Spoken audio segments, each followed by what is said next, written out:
So Miss Buckley, this is my second video that I'm going to be doing. I did the first one, and then after I finished completing it, I think you sent the information over for the second one. So on this one, I'm just going to be talking about just my video analysis essay. And so what I kind of want to talk about in the corrections that I made to it, and some of the points you brought up, which were really good. The first one that I worked on and finished was the identifying.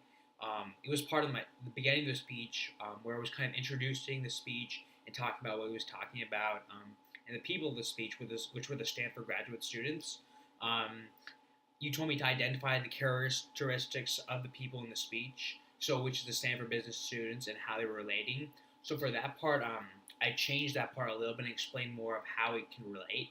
Because when you look at it from like an outside perspective, you have Stanford business students and then a soccer coach. It's kind of like how would you relate, how those two relate, but in the end they kind of correlate because which I put in my paper or we did was I talked about how the Stanford business students are going to be able to manage or going to manage engineers and more techie per se people in their future jobs in Silicon Valley. So kind of like being able to deal with somewhat of a superstar, I guess you could say, in the tech world, which is a coveted engineer, and how to manage them, and how Sir Alex Ferguson was able to manage his superstar players. And then kind of like the second part that you talked about was also the nonverbal gestures. So that was part of me coming into like the end of my paper. And so for that, I definitely saw it that I didn't really put anything for that. And so I definitely think what I added in was the way his demeanor was during the speech. So if like you look at the speech or watch the speech, he was very calm during the whole time, and that's kind of what he talked about. He was talking about delegating to other people and trusting other people that they could also help you. And it's not all your own, and like just like to like trust others, and others can help you too. It shouldn't just be yourself. So even when you watched him, he was very calm and like confident.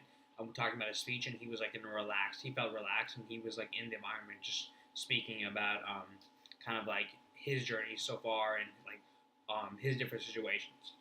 And kind of like the third thing that I should have put in more focus in was the organization of the speech. So when I critiqued it, I thought the speech was fairly well done, and I thought the organization and everything of it was really good. And I think organizational wise, the co-host or the host with him was a man named Sir Michael Moritz, and I think he did a great job with Sir Alex asking questions in chronological order. And I'm talking about kind of like from the beginning, from when he was in Scotland playing soccer to managing Manchester United, and going on from there, and then to the retirement. And another thing I brought up was they also spent time for like key organizational things that could help the business students. So they talked about someone named Cristiano Ronaldo, which was like a star soccer player that Sir Alex Ferguson like had managed, and they kind of spent a little more time talking about the important, or I guess, aspects that could help the business students as well. So kind of what I mentioned at the beginning of this reporting, with the engineers being the superstar players or superstar people.